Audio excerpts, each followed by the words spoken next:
fidèles à la cave et des bénévoles aussi qui n'arrivent pas à s'en détacher. Il y a des gens qui sont là depuis 20 ans, depuis le début. Et même s'ils sont partis quelques années, ils y reviennent. Et voilà. C'est vraiment quelque chose de peut-être de très rare même, on peut dire. Une belle aventure humaine. Oui. Que tu es là donc pour saisir. Merci d'être venu jusqu'à nous.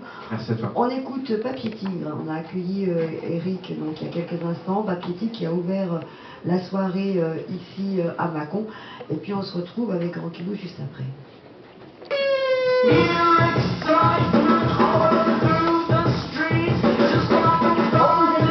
De coloriage, croc, radio duo et sol FM.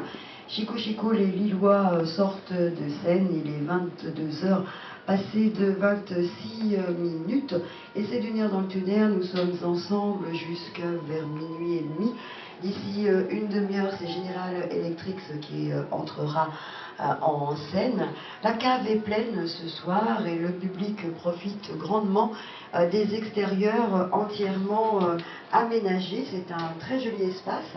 Avec nous maintenant, derrière les micros, deux des membres de Grand Kino. Bonsoir. Bonsoir. Et Thierry, photographe. Bonsoir. Bonsoir. Thierry, avec ta collègue, tu es là durant tout le festival. J'appelle ça festival, mais c'est l'anniversaire en fait de la cave. Sur un projet photo un peu particulier, c'est ça? Oui, c'est un petit peu particulier, c'est tout l'événement et puis surtout essayer de valoriser le travail de toute l'équipe bénévole en fait, sans qui un événement comme ça ne pourrait pas avoir lieu. Voilà. Toi, tu as une structure? Oui, qui s'appelle Nicéphore 2.0. Voilà. La photo de concert, c'était un truc qui te branchait depuis toujours ou... C'est un milieu que je connais plutôt pas mal parce que j'étais 15 ans intermittent du coup. Voilà. Bien fait. Oui. Et j'ai eu envie de changer de côté. D'accord. Comment tu abordes là, l'anniversaire de la cave? Tu es là dès le milieu de l'après-midi.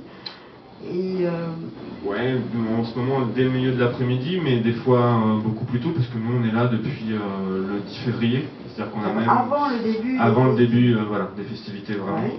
Le projet, c'est quoi en son entier? C'est faire une expo après? C'est peut-être en septembre une expo, c'est encore des choses avec lesquelles on discute avec les gens de la cave, mais c'est surtout leur livrer un livre d'une trentaine de pages. Voilà. Ouais.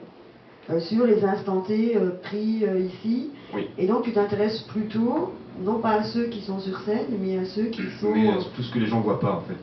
Voilà. Surtout au travail des bénévoles, tout ce qui se passe backstage.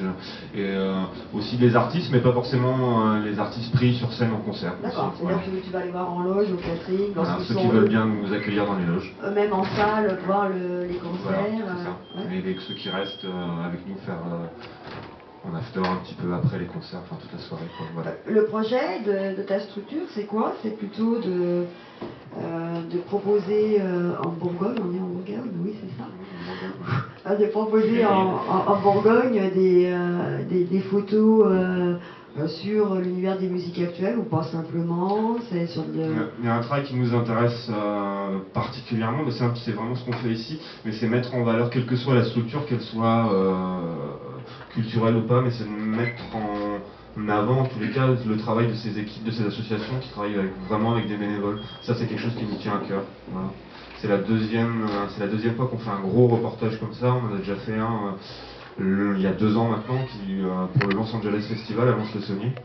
On a passé près d'un mois et demi avec toute l'équipe et on avait fait un énorme reportage aussi qui était presque plus consistant que celui-ci parce qu'il allait au-delà de la photographie. On a fait énormément d'interviews de tous les partenaires, de tous les artistes, de tous les bénévoles, de tous les gens qui participaient et on a livré un pack qui comprenait un livre d'une 50aine de pages avec un DVD, des extraits de concerts et tout ce qui avait pu se passer dans ce festival. Oui, donc c'est un projet en son entier plus que simplement de la photo. Oui. Un petit mot encore, on avait défilé les membres de la Luciole sur le fauteuil installé juste à côté. C'est un trombinoscope, c'est ça? C'est ça. L'idée c'est de... L'idée c'est de rajeunir le trombinoscope parce qu'il en existait déjà un ici. Et puis, c'est pas, et on leur tend, on leur laisse, on les prend en photo de façon assez traditionnelle, comme un trombinoscope, sauf qu'on les met un petit peu en scène, on les laisse se mettre en scène, en tous les cas, on leur donne une feuille blanche, et c'est à eux de la remplir avec un petit message, un petit dessin, et voilà. Le rendu maintenant, parce qu'on arrive presque au terme de cet anniversaire, c'est quoi? C'est des belles rencontres, c'est des moments volés, c'est des gros coups de fatigue, des gros coups de plaisir? C'est un petit peu tout ça, ouais, c'est un petit peu tout ça, c'est une grosse charge émotionnelle parce qu'il y a... Je pense que tous les gens qui ont mis les pieds à la cave repartent avec un petit peu la même idée, c'est une équipe extrêmement généreuse où l'humain est au centre de tout. De toute façon, je pense que, voilà, autant au sein de l'équipe qu'avec les artistes qu'ils invitent, je pense que c'est des extrêmement fidèles à la cave et des bénévoles aussi qui n'arrivent pas à s'en détacher. Il y a des gens qui sont là depuis 20 ans, depuis le début. Et même s'ils sont partis quelques années, ils y reviennent.